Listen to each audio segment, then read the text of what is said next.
Oggi è la giornata nazionale contro le leucemie. Qual è l'impegno della vostra associazione AIL?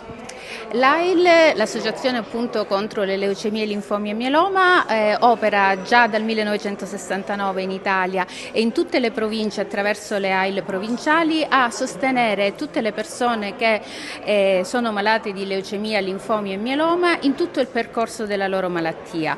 Quindi loro hanno la possibilità di telefonare H24 al numero che indicheremo per avere sostegno sia quando è necessario inviare delle analisi per esempio nei centri ematologici più importanti per la valutazione, la diagnosi, sostiene economicamente le famiglie che non riescono a sostenere le spese mediche, molto spesso anche gli spostamenti, i farmaci a pagamento, certe visite specialistiche, quindi c'è un sostegno sia economico sia di accompagnamento lungo il percorso della malattia di tutti i pazienti che si rivolgono a noi. Le chiedo l'importanza di questa giornata all'interno dell'ospedale San Giovanni di Dio di Agrigento.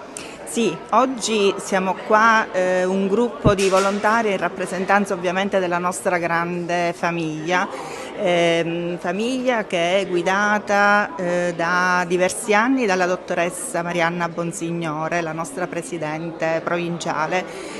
Tutte noi siamo sicuramente spinte oggi ancor di più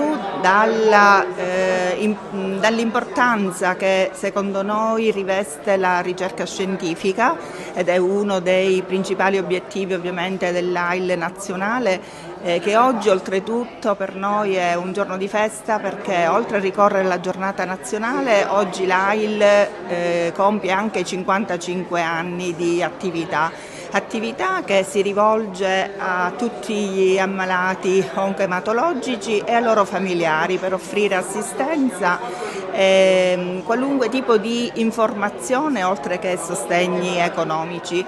Siamo qua, ringraziamo ovviamente tutta la direzione strategica dell'ASP di Agrigento e la direzione sanitaria di presidio che ci ha ospitato e ha accolto subito questa nostra iniziativa e l'ha abbracciata, devo dire, senza avere alcuna esitazione. È fondamentale informare tutti i cittadini dell'esistenza dell'AIL che opera in tutto il territorio nazionale, opera anche ad Agrigento. Chiunque possa avere necessità di informazioni, di aiuto e di sostegni può rivolgersi a noi.